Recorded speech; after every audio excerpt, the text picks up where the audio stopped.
Une des questions qui se pose, et donc je vais essayer d'établir le lien aussi avec la question de la décroissance. Parce que comme Valentine me disait, donc je milite à la fois pour le revenu inconditionnel et pour la décroissance.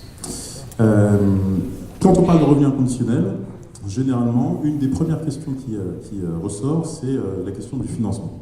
On dit, on va mettre en place un revenu inconditionnel, suffisant qui plus est, mais comment est-ce qu'on peut faire pour financer ce revenu inconditionnel? À l'évidence, nous n'avons pas assez. À l'évidence, nous n'avons pas assez. Et cette remarque systématique, à l'évidence, nous n'avons pas assez, est assez symptomatique de nos sociétés de croissance qui vivent dans l'imaginaire de la rareté. Alors c'est ce qui a servi de postulat à l'analyse économique, l'idée d'une rareté originelle. Donc nous vivons aujourd'hui dans une société, nous sommes confrontés systématiquement à la rareté et nous essayons de vaincre la rareté. Donc encore une fois, c'est là-dessus que s'appuie la discipline économique. On doit vaincre la rareté grâce à une action rationnelle qui va nous permettre une utilisation optimale des ressources, une allocation optimale des ressources, afin, en dernière instance, de maximiser la production, c'est-à-dire d'accéder à une croissance économique permanente. Pour, en dernière instance, en bout de ligne, grâce à cette croissance, satisfaire l'ensemble des besoins et accéder enfin à l'abondance. Un des problèmes qui se pose dans le champ de l'analyse économique, c'est qu'on part du principe aussi, deuxième postulat, que nous devons faire face à des besoins qui sont illimités.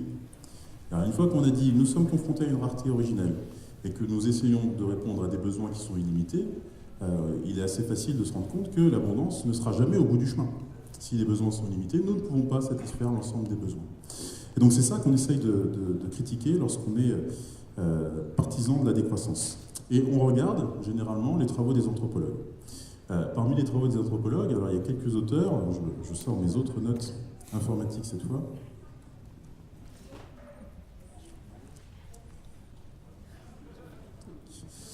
Parmi ces anthropologues, il y en a plusieurs qui nous montrent que les sociétés primitives étaient des sociétés d'abondance.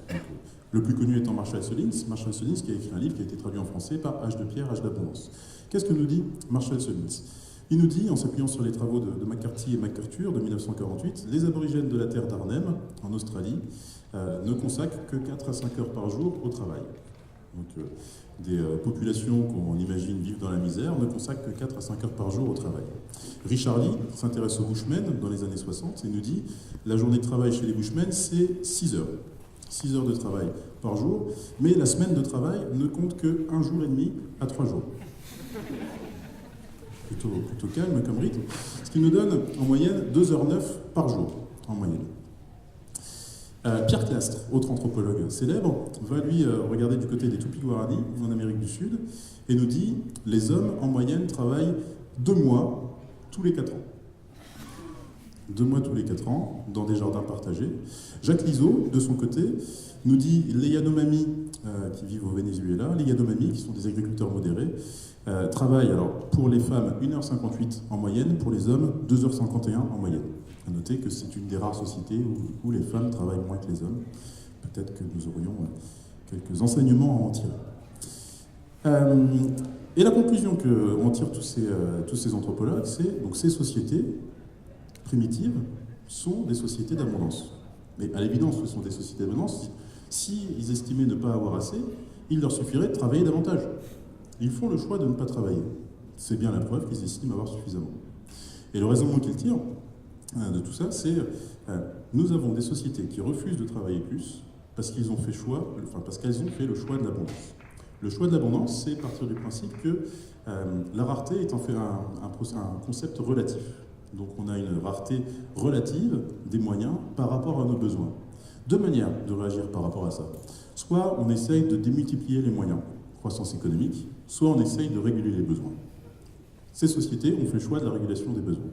En gros, ces sociétés ont eu l'audace de se poser la question du suffisant, de se poser la question, est-ce qu'il est légitime de laisser libre cours à nos besoins? Et non, il y a des normes sociales qui venaient réguler de manière stricte l'ensemble de ces besoins.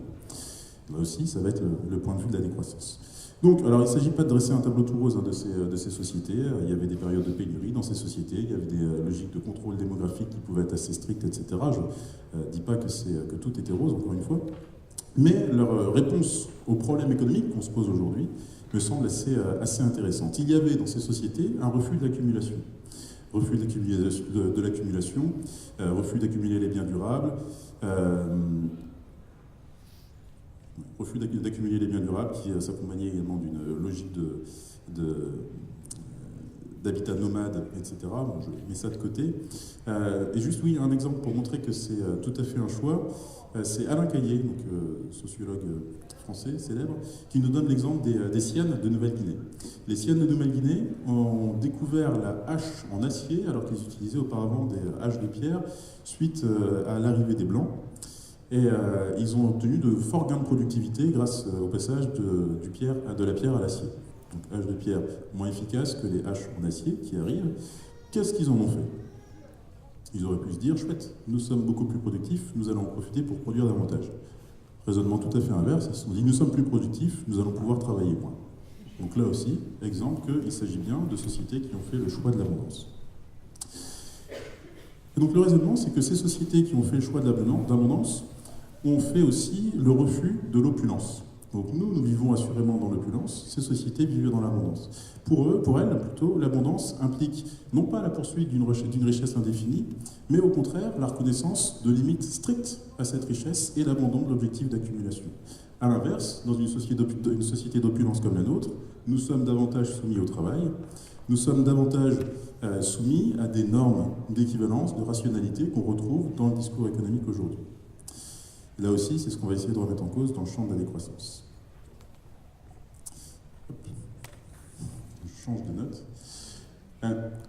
Du coup, ces sociétés ont réussi à poser la question du suffisant pour accéder à l'abondance. Cette question du suffisant revient régulièrement dans le discours économique. Si on se penche un peu sur le discours économique, John Stuart Mill, milieu du XIXe siècle, nous disait déjà, alors, avec des tableaux assez sombres dépeints par ses collègues économistes classiques, qui disaient nous allons tous vers un état morne d'économie stationnaire parce qu'on aura épuisé les rendements, etc., etc.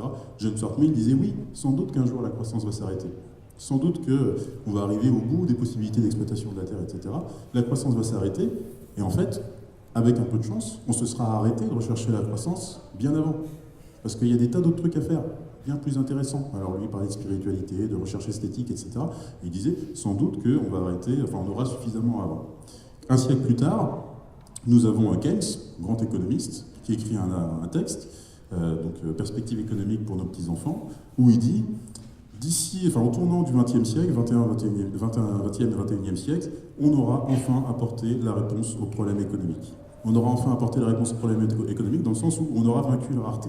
Nous vivrons dans une société d'abondance. C'est aujourd'hui. C'est aujourd'hui, et encore aujourd'hui, malgré tout, nous recherchons la croissance. Quelques décennies plus tard, John Kenneth Galbraith, grand économiste américain, dit exactement la même chose. Il dit bientôt, on aura vaincu la rareté. Mais en gros, c'est toujours pour demain. Et il y a toujours un lendemain. Donc la question qui se pose, c'est quand est-ce qu'on sera capable de se dire, ça y est, là on est pas mal, on a assez, on a suffisamment. Et donc c'est ça que permet le revenu inconditionnel. Une des grandes vertus du revenu inconditionnel, c'est de permettre de se poser la question du suffisant. Alors je définis brièvement ce que j'entends par revenu inconditionnel, et ensuite je reviens sur cette question du suffisant. Donc le revenu inconditionnel, c'est l'idée de verser un revenu sans condition, sans contrepartie, tout au long de la vie.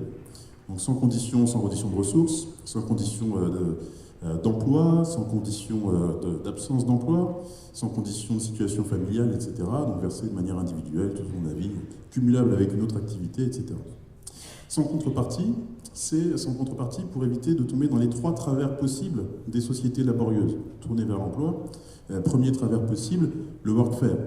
Donc l'idée qu'on retrouve régulièrement là, dans certaines propositions à droite autour du RSA, dire on n'a rien sans rien, si vous voulez bénéficier du RSA, il va falloir que vous réalisiez un travail d'intérêt général, un travail bénévole d'intérêt général.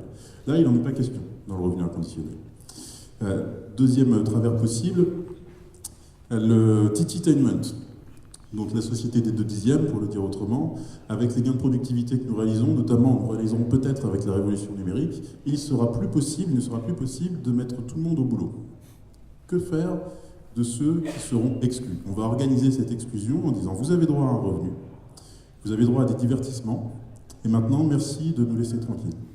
Donc nous versons ce revenu inconditionnel à condition que vous vous retiriez de fait du marché du travail. Donc il n'en est pas question, évidemment, dans le cadre d'un revenu inconditionnel. Et puis, le dernier travers possible d'une société laborieuse, l'offre raisonnable d'emploi. Nous vous versons un revenu à condition que vous recherchiez activement un emploi. Auquel cas, on tombe dans le champ du devoir d'emploi. Donc, ce qu'on masque souvent derrière la formule, d'où euphémisme, le droit au travail. Le droit au travail n'est autre qu'un devoir d'emploi. Donc on essaye d'éviter avec le revenu inconditionnel ces trois travers des sociétés laborieuses. Donc sans condition, sans contrepartie, donc tout au long de la vie. Et puis un élément important qui permet de faire, enfin c'est un des éléments qui permet de faire la distinction entre les propositions de droite et les propositions de gauche du revenu inconditionnel, puisqu'on retrouve des versions du revenu inconditionnel sur l'ensemble de l'échiquier politique. Le revenu inconditionnel doit être suffisant. Et par suffisant, on entend trois choses. Suffisant pour échapper à la pauvreté, d'une part. Donc le montant du revenu inconditionnel doit être au moins égal au seuil de pauvreté. Aujourd'hui, c'est 1 008 € exactement pour une personne seule en France. 60% du revenu médian. Donc suffisant pour échapper à la pauvreté, suffisant pour échapper à l'exclusion. Et à ce titre, le revenu inconditionnel doit permettre d'accéder aux biens et services essentiels. Donc entendu comme biens et services essentiels à la participation active à la société. Et puis suffisant enfin pour échapper à l'exploitation. Suffisant pour échapper à l'exploitation, ça veut dire que ça va permettre de se passer durablement d'emploi. Donc si je ne souhaite pas avoir d'emploi, ou si je ne suis pas d'accord avec des conditions d'embauche, avec des conditions de rémunération, avec les conditions de travail concrètes qui me sont proposées, j'ai la possibilité effective de dire « ben non, vous faites sans moi ». Et ça, déjà, c'est un élément important pour pouvoir imaginer donc, le revenu inconditionnel comme outil de décroissance. Aujourd'hui, ma conviction en tant que décroissance, c'est qu'il y a des tas de gens qui bossent beaucoup trop, qui produisent trop, qui consomment trop, et qui préféraient faire tout en moins et tout autrement. Mais on n'a pas cette possibilité-là, on n'a pas ce loisir-là, tout simplement parce que nous sommes dans une société laborieuse qui ne valorise que l'emploi, et il est difficile de se désengager de l'emploi, de refuser le travail. Je suis en train de traduire un livre d'un auteur anglais qui s'appelle David Fried, qui s'appelle Le refus du travail, le titre anglais c'est The Refusal of Work, où il dit très bien, aujourd'hui dans notre société, dans nos sociétés laborieuses, ceux qui refusent l'emploi sont pointés du doigt, subissent des coûts particuliers, symboliques, économiques, qui sont assez logiques dans une société qui survalorise l'emploi. Donc le revenu inconditionnel permettrait de faire dissensus, permettrait de refuser cet impératif de croissance et de surtravail, de surproduction, de surconsommation qui pèse sur chacun de nous. Donc c'est, de ce point de vue-là, ça me semble assez intéressant. L'autre élément qui me semble intéressant avec ce côté suffisant, c'est que le suffisant va renvoyer à deux choses différentes. Donc si je vous dis, c'est quoi un revenu suffisant? En toute logique, il va y avoir deux types de réactions. Il y en a qui vont me dire, suffisant, c'est qu'en moins, c'est pas assez. Et d'autres qui vont me dire, suffisant, c'est qu'en plus, c'est trop. Et donc suffisant, c'est le critère que j'utilise pour définir non seulement un revenu plancher, mais aussi un revenu plafond. Et là aussi, c'est évidemment en lien avec la décroissance. Alors je vais vous soumettre une série de seuils, donc revenu plancher et revenu plafond, qui permettent de justifier cette logique-là. Donc revenu inconditionnel comme revenu plancher et revenu maximum, enfin le revenu inconditionnel appelle nécessairement un revenu maximum comme plafond de rémunération. Donc il y a la question du suffisant avec le plancher du assez et le plafond du trop. Ensuite il y a les seuils écologiques avec le plancher de la subsistance et le plafond de la prédation ou de la surexploitation des ressources. Ensuite, il y a le seuil social, avec le plancher de l'exclusion, donc en dessous d'un certain revenu, on se trouve exclu de fait de la société, et le plafond de l'exploitation. Au-delà d'un certain revenu, on a le pouvoir d'exploiter les autres. Le seuil de décence, avec un plancher de dignité et un plafond d'obscénité. On parle souvent des rémunérations obscènes, au-dessus c'est trop. Les seuils économiques, avec un plancher de pauvreté et un plafond d'inégalité. Alors souvent, il est question, quand on parle de revenu inconditionnel, de laisser filer les inégalités. On se dit, une fois qu'il n'y a plus de pauvres dans la société, à la limite, peu importe s'il y en a qui gagnent beaucoup, peu importe s'il y en a qui gagnent vraiment beaucoup. Moi, je ne suis pas d'accord. Donc en tant que... j'ai une casquette également d'égalitariste radical, moi je suis attaché aussi à la baisse des inégalités. Je me dis, il est important de fixer un plafond. Et une des justifications que j'utilise, c'est la justification démocratique. Donc seuil démocratique, pour finir, avec un plancher de participation et un plafond de confiscation, de domination, confiscation du pouvoir. Ma conviction, c'est que si nous sommes attachés aux principes démocratiques qui veulent qu'une personne égale une voix, il faut impérativement limiter les inégalités. J'aurai peut-être l'occasion de développer après. Donc cette histoire de plancher, de plafond, cette histoire de limite, en fin de compte, renvoie évidemment à la limite des besoins dont parlaient les sociétés primitives, et me semble être la condition de l'abondance dans notre société. Plus encore, bien sûr, que la croissance. Alors, au nom de quoi maintenant verser ce revenu inconditionnel? Alors, de mon point de vue, c'est au nom de la contribution de tous à l'enrichissement collectif. Donc, mon point de vue, c'est que chacun de nous, quelles que soient nos activités, nous contribuons à l'enrichissement collectif. Et à ce titre, nous avons droit à un revenu suffisant pour nous permettre de poursuivre notre activité. Donc, le revenu inconditionnel là, revêt deux dimensions. D'une part, une indemnité, donc nous donner les moyens de poursuivre notre contribution, mais aussi, enfin une indemnité venant reconnaître notre contribution, donc le volet de la reconnaissance, et puis une subvention nous donnant les moyens de poursuivre notre contribution. Alors souvent, lorsque je dis ça, je dis, en fait, nous sommes tous bénévoles dans une grande association qu'on appelle société, et nous contribuons tous à son enrichissement. Souvent, quand je dis ça, je dis, oui, mais quand même, il y en a qui me disent, oui, mais quand même, il y a des passagers clandestins, il y en a qui ne contribuent pas. Mais qu'est-ce qu'on fait finalement? Quel est le travail que nous réalisons hors de l'emploi? Là aussi, je pense qu'il est bon de refaire un détour du côté des anthropologues. Moi, mon point de vue, c'est que nous réalisons tous un travail primordial, qui est celui d'entretenir la société, d'entretenir le lien social. Je refais mon détour par les anthropologues. Je vous disais tout à l'heure, les Yanomami, les Bushmen, etc., travaillaient très peu, quelques heures par semaine. C'est ce que nous disent les anthropologues. Mais ils peuvent le dire uniquement avec des lunettes d'occidentaux qui ont leur propre case, leur propre définition du travail. En réalité, on s'aperçoit que dans ces sociétés-là, il n'y a pas toujours des termes qui sont équivalents à notre terme de travail. Ou parfois, il y a des termes qui renvoient aux activités productives, mais avec une connotation ludique. Et donc, ce qu'ils nous disent, les anthropologues, c'est bon, ils travaillent très très peu, et puis le reste du temps, qu'est-ce qu'ils font? Si vous lisez le livre de Yanomami, ceux de Jacques Lizo sur les Yanomami, il y a toutes des descriptions des journées des Yanomami où il dit, alors il se lève, repos assis. Quelques minutes plus tard, repos couché. Ensuite, petit déjeuner. Ensuite, cueillette. Ensuite, commérage assis, commérage couché, cérémonie, rituel, jeu, etc., etc., etc. Et donc ils disent, dans l'ensemble, il y a très peu de travail. Mais il faut vraiment avoir ces lunettes d'occidentaux, très imprégnées de leur travail, pour dire que le commérage, les rituels, le jeu, c'est pas du boulot. C'est pas un travail productif, c'est pas une activité productive. Mon raisonnement, c'est que ça, c'est primordial, parce que s'il n'y a pas ça, il n'y a pas de société. Donc primordial dans les deux sens du thème, primordial dans le sens de premier, et primordial dans le sens d'indispensable. Premier, parce que c'est la base de toute activité.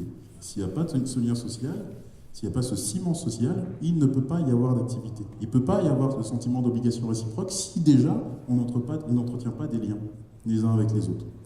Donc premier et primordial, s'il n'y a pas ça, il n'y a rien. S'il n'y a pas ça, il n'y a rien. Ça, c'est ce que dit aussi François Flao, qui est un auteur que j'aime beaucoup, qui parle d'économie des personnes. Et il nous dit l'économie des personnes, donc ce lien social qui nous unit, c'est la base de tout. Et donc c'est ça que je veux reconnaître en défendant un revenu inconditionnel. Aujourd'hui, il y a des tas de gens qui contribuent à l'enrichissement collectif et qui sont totalement négligés dans notre société, tout simplement parce qu'ils n'ont pas d'emploi. On refuse de reconnaître leur contribution. Le revenu inconditionnel vient réparer cette injustice en disant effectivement, oui, vous contribuez à l'enrichissement collectif, vous entretenez quotidiennement et bénévolement notre société, donnons les moyens à tout le monde de poursuivre cette contribution. Alors certains, pour finir, vont me dire oui, alors certes, on peut considérer que c'est un travail, mais c'est quand même un travail improductif. Est-ce qu'il est vraiment raisonnable de continuer, de souhaiter rémunérer ce type de travail improductif?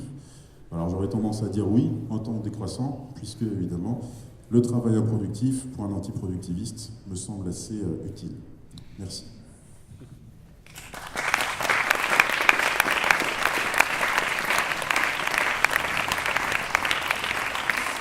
Alors, je fais court volontairement, j'imagine que, logiquement, quand on parle de revenu inconditionnel, il y a plein de questions différentes, donc je ne traite pas toutes ces questions dans mon intervention, dans ma première intervention, mais je vous laisse les soulever. Des questions ?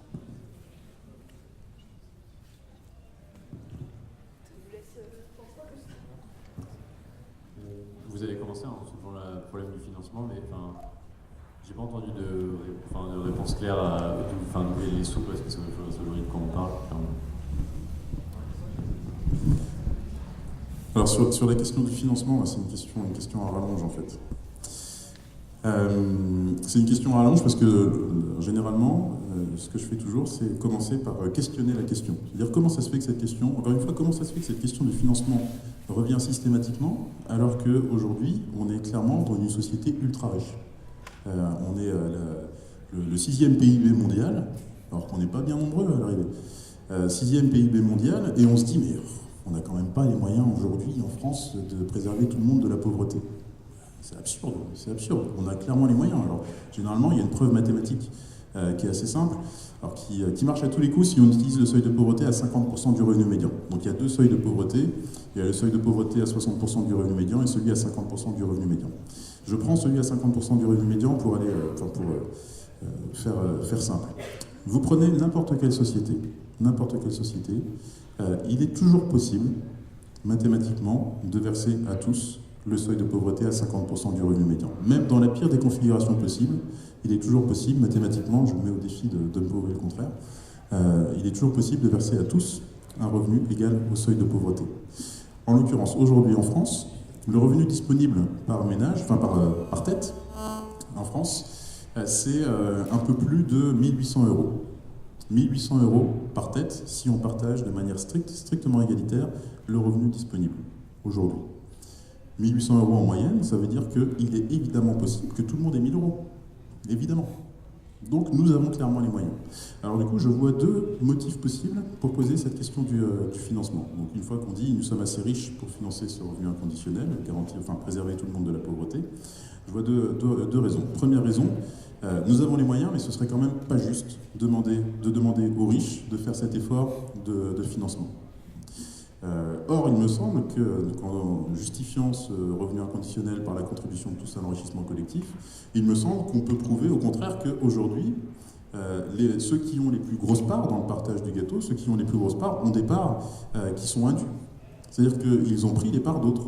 Aujourd'hui, il y en a qui sont négligés, ils ont un droit légitime à une part du gâteau. Et aujourd'hui, donc on leur refuse. Donc c'est ça qui me semble injuste. Plus que prélever davantage sur le revenu des plus riches, il me semble injuste de ne pas donner davantage à ceux qui n'ont rien. Et la deuxième justification, c'est si on verse un revenu inconditionnel, donc en partageant le gâteau différemment, est-ce qu'il y aura encore suffisamment de gens pour continuer à produire ce gâteau? Donc en gros, est-ce que le revenu inconditionnel peut être une solution durable? Est-ce que ça ne va pas générer une désincitation au travail telle que la taille du gâteau va se réduire? Alors si c'est effectivement ça qui se passe, c'est la preuve que les décroissants ont raison. Si, une fois qu'on a versé un revenu inconditionnel, une bonne partie de la population décide de se désengager de l'emploi, c'est la preuve qu'on produit trop, on consomme trop. Si on se dit j'ai 1000 € en poche, je m'en contente, pourquoi est-ce qu'on se casse le cul à produire plus aujourd'hui? Arrêtons, levons le pied. Et effectivement, on va en placer un revenu inconditionnel, la taille du gâteau va baisser, et c'est pas grave, c'est plutôt tant mieux. Enfin, en tant que décroissant, moi je m'en féliciterai.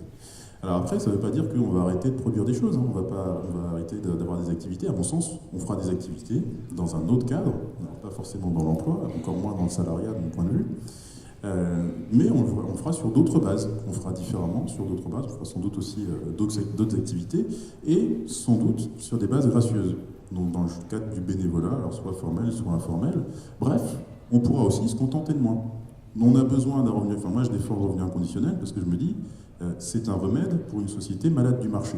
Aujourd'hui, nous sommes dans une société de marché, donc société de marché, donc société dans laquelle le principal mode de régulation économique, c'est le marché. Si vous n'avez pas de revenus dans une société de marché, vous n'avez droit à rien. Vous n'avez accès à rien, vous êtes exclu. Dans cette société-là, donc il faut un revenu inconditionnel si on arrive à étendre le champ de la gratuité. Notamment, donc avec cette gratuité informelle, faire avec les autres, faire pour les autres et faire soi-même. Là, il est possible de vivre décemment avec un revenu plus faible. Donc effectivement, la taille du gâteau diminuerait, mais le montant du revenu inconditionnel pourrait également diminuer sans que ça pose de gros problèmes. Donc voilà pour les justifications qui peuvent conduire à poser cette question du financement. Après, concrètement, comment je le financerai? Alors il y a une partie du financement qui peut venir de transferts budgétaires. Alors, transfert budgétaire de la protection sociale, sachant qu'il faut évidemment y aller avec beaucoup de précautions en matière de protection sociale. Moi, je conserve tout, à l'exception du RSA, parce que je trouve que le RSA est une mauvaise prestation, avec contrepartie d'un montant ridicule, etc.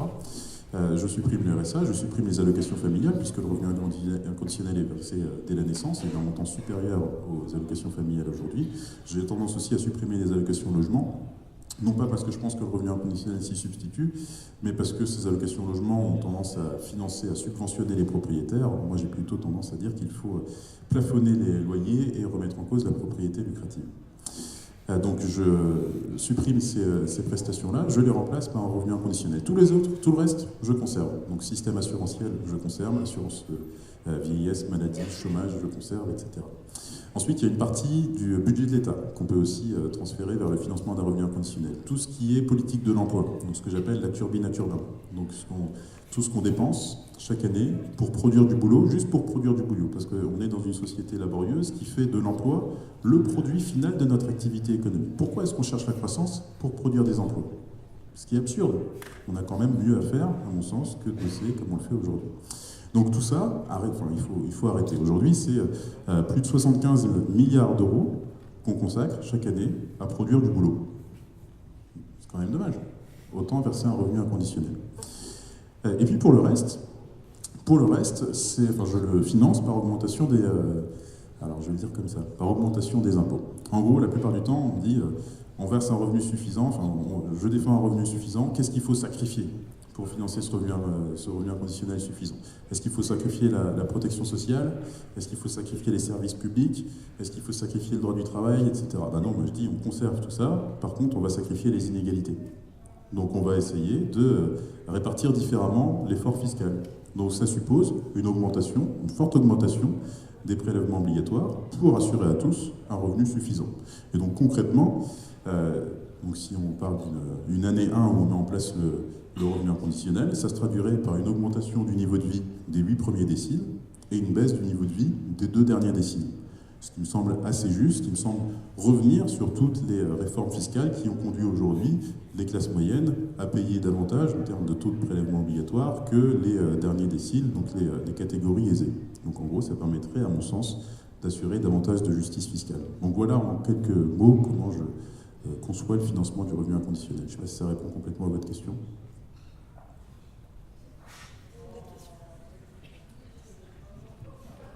Est-ce que tout ça c'est compatible avec l'Europe d'aujourd'hui, enfin l'Union européenne d'aujourd'hui? C'est une question. Il n'y a pas de raison que ce soit incompatible. Alors, il y a même des auteurs qui disent il faut penser le revenu inconditionnel à l'échelle européenne. Alors, c'est notamment Philippe Van Parijs en Belgique qui défend ça. Moi, j'aurais tendance à suivre en disant il faut mettre en place un système de partage des richesses à l'échelle la plus élevée possible, avec des systèmes de péréquation notamment. Après, on peut le mettre en place au niveau national sans que ça pose de problème avec les traités européens aujourd'hui, à ma connaissance. Du coup, moi j'avais 2 questions. La première, c'est... la deuxième c'est qu'est-ce qu'on fait de la volonté des hommes de vouloir être au-dessus des autres. Enfin, il y a une volonté intrinsèque à l'homme à vouloir... Et si la première, c'était où est-ce qu'on place du coup la notion de progrès? Parce qu'aujourd'hui, le progrès, on le voit en termes de croissance économique, etc. Mais du coup, dans un nouveau de société, où est-ce qu'on place cette notion de progrès? Ok, alors 2 questions faciles et courtes. Surtout la deuxième. Donc, qu'est-ce qu'on fait en gros des prétentions humaines, du coup, qui nous conduiraient à vouloir dépasser systématiquement les autres? Alors là, moi, je fais souvent référence aux travaux de Christophe Darmanjat, qui est un prof à Paris 7, qui a écrit un livre très bien qui s'appelle Conversation sur l'origine des inégalités, où il s'inspire des travaux d'Alain Testard pour montrer comment vivaient les sociétés égalitaires. Parce qu'il y a eu des sociétés égalitaires, il y a encore des sociétés égalitaires. Comment ça se fait que dans ces sociétés, les gens ne veulent pas dépasser les autres? C'est des gens qui sont comme vous et moi, de bras, de jambes, aussi vicieux que vous, aussi vertueux que moi, en toute logique. Et pourtant, ça fonctionne. Ça fonctionne. Qu'est-ce qui change? Ce qui change, en gros, c'est le cadre social, les normes sociales. Et on s'aperçoit que donc, dans ces sociétés-là, il y a des normes sociales qui poussent à la coopération, au partage et qui refusent l'accumulation. C'est essentiellement ça. Alors, je prends quelques exemples de normes qui existent dans ces sociétés-là. Je ne vais pas me réussir à me souvenir de toutes les, enfin, du nombre de toutes les sociétés, mais j'ai quelques règles en tête. Il y a une norme sociale, un tabou alimentaire, par exemple, qui existe dans certaines sociétés, qui dit le chasseur, alors c'est toujours des sociétés de chasseurs-cueilleurs, le chasseur ne peut pas manger le fruit de sa chasse. S'il mange le fruit de sa chasse, il va tomber malade. Ce qui fait que les chasseurs chassent pour les autres. Systématiquement, il y a un partage. Où le chasseur chasse et c'est sa belle famille qui récupère le fruit de sa chasse. Et c'est sa belle famille qui va partager avec le reste de la société, à l'exception du chasseur. Donc encore une fois, il y a une obligation de partage. Évidemment, la maladie, alors ça me semble absurde, hein, c'est une histoire de tabou alimentaire, on va tomber malade, etc. La maladie dont on est victime, si on mange le fruit de sa chasse, c'est l'avarice, l'égoïsme, etc. Clairement, ça menace la société. Autre exemple, une autre société, je crois que c'est chez les Bushmen, la chasse, le gibier appartient au chasseur qui a tué la proie. On reconnaît assez facilement le chasseur parce que chacun a des flèches parfaitement identifiables. Donc celui qui tue récupère le gibier. Or, pourquoi? Alors c'est amusant parce qu'il y a une norme comme ça et il y a une autre norme qui dit au début de chaque chasse, on s'échange les flèches entre chasseurs. Ce qui fait que c'est impossible de savoir qui a tué effectivement le gibier. Et en fait, la conclusion de tout ça, c'est au début de chaque chasse, on s'accorde entre chasseurs pour savoir à qui ça va revenir ce coup-ci. Et ça tourne, systématiquement. Et à la fin, dans tous les cas, on partage. Une autre règle qui dit, là aussi, c'est celui qui tue, le chasseur qui est propriétaire du gibier. Là, on n'échange pas les flèches, etc. On tue, on va récupérer le gibier, personne ne dit rien. On arrive au village, on retire la flèche. Et on dit, c'est un tel qui a tué le gibier. C'est à lui que ça appartient.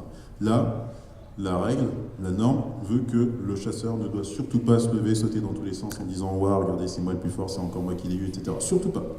Il dit « J'ai eu de la chance. J'ai eu de la chance. » Et on partage, dans tous les cas.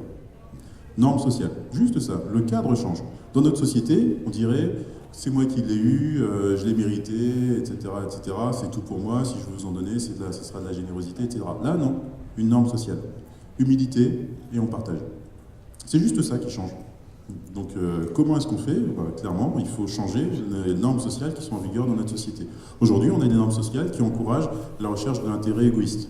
Depuis les travaux de Mandeville, Smith, etc., on dit « Recherchez votre intérêt égoïste et par agrégation, on obtiendra l'intérêt général. Mais soyez égoïste, enrichissez-vous, etc. etc. » On encourage la compétition. On a une organisation aujourd'hui qui vérifie qu'on est dans une bonne concurrence. Mais mettons en place une organisation qui vérifie qu'on est dans une bonne coopération. Nous changeons les normes, changeons les valeurs. Donc clairement, il faut changer le cadre social. Si on change le cadre social, en gros, quels sont les comportements qu'on souhaite encourager, qu'on souhaite autoriser dans notre société? Aujourd'hui, c'est la compétition, la concurrence, etc. Et la recherche de l'intérêt. Changeons ces normes. Et ça permettra sans doute d'y répondre. Là, c'est juste quelques exemples, mais il y en a plein d'autres, des normes comme ça. Une dernière norme, juste pour finir, c'est chez les Inuits du cuivre. Il y a une norme qui dit il faut impérativement partager avec ceux qui n'ont rien. Impérativement. Alors généralement, on dit oui, c'est bien joli, tant qu'il y a assez pour tout le monde, on partage. Au moment où ça commence à être la disette, là, je voudrais bien voir ceux qui partagent. Là, justement, c'est l'inverse. Chez les Inuits du cuivre, c'est en période de disette. Alors, en période d'abondance, à la limite, vous ne partagez pas, on s'en fout. En période de disette, vous ne partagez pas, vous êtes exclu. Direct. Obligation impérative de partage. Ça aussi, c'est une norme forte. Donc ça, c'est quelques exemples parmi plein d'autres. Sur la deuxième question, quid du progrès, du coup, dans une société qui mettrait en place ce revenu inconditionnel? Alors pourquoi ça poserait problème? Du coup, je vous renvoie à la question. C'est parce que, je disais qu'aujourd'hui, la notion de progrès, elle est basée sur, dans notre société, elle est basée sur des progrès technologiques et économiques. et que du coup c'est plutôt, enfin c'est vraiment, du coup si dans une société de décroissance, il n'y a plus de croissance économique, donc ça peut être en soi un outil de progrès. Ouais. Alors ouais, donc c'est une question à tiroir. Du côté de la décroissance, ce qu'on va remettre en cause, c'est le mythe du progrès, l'idéologie du progrès. Et donc dans la critique de l'idéologie du progrès, il y a d'une part l'assimilation systématique entre innovation et progrès. On va dire tout ce qu'on arrive à faire de nouveau, c'est nécessairement mieux. Et si on sait faire, il faut faire. Et il y a aussi la critique de la foi dans le progrès. Donc l'idée que le progrès technique va nous permettre de répondre à tous nos problèmes. Et particulièrement, le progrès technique va nous permettre de répondre aux problèmes écologiques posés par la croissance économique. C'est la croissance verte, la promesse de la croissance verte, etc. Donc nous avons des problèmes économiques posés par la croissance, des problèmes écologiques posés par la croissance économique. Plus de croissance économique nous permettra d'y répondre. Ce qui me semble totalement absurde. Je pense souvent à l'exemple de cette blague des ambulanciers qui renversent un piéton en grillant un feu et qui disent « Oh, bah heureusement qu'on est passé par là ». Je ne sais pas si vous la connaissez. Là, c'est le même principe.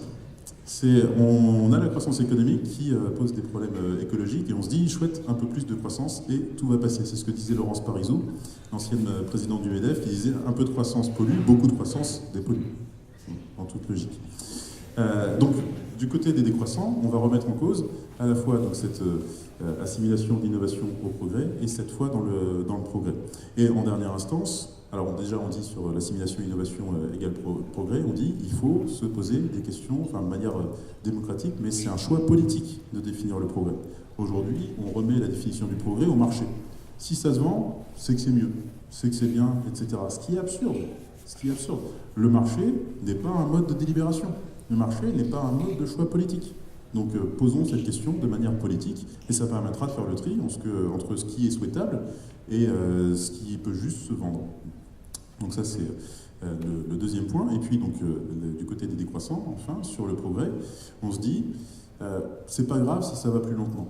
Le symbole des décroissants, c'est l'escargot. Donc on se dit, est-ce qu'il y a urgence? Est-ce qu'il y a une urgence quelconque au progrès?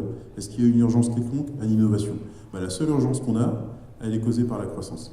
Donc la croissance économique fait qu'effectivement, là, sur le plan écologique, ça commence vraiment à sentir mauvais. Il va falloir trouver d'autres choses, mais c'est clairement pas par la croissance que ça doit passer. Commençons par lever le pied, et après, il n'y aura pas d'urgence. Peut-être que dans une société de décroissance, l'iPhone 18 arrivera moins vite. Est-ce que c'est grave? Moi, j'ai le temps. Il n'y a pas d'urgence.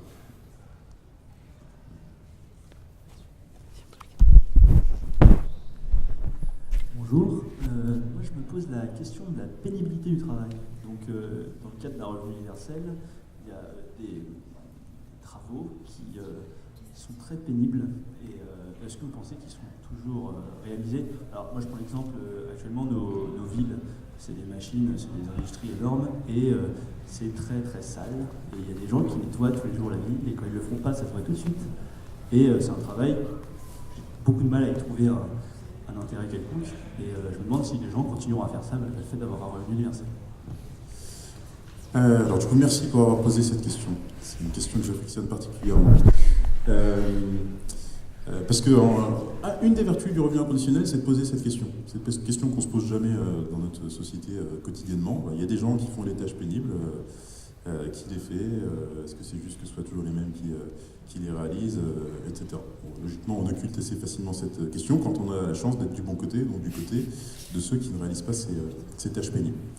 Alors ceci dit, ça me pose souci que cette question ressorte à chaque fois qu'on parle de revenu inconditionnel, parce que si on tire un peu le fil, en gros on dit qui fera les boulots pénibles si on met en place un revenu inconditionnel? Ce que j'entends moi généralement, c'est qui continuera à faire ces boulots pénibles si on met en place un revenu inconditionnel, dans le sens où aujourd'hui il y en a qui réalisent ces tâches. Okay, et si on tire encore un peu plus le fil, c'est qui continuera à faire ces tâches pénibles à notre place?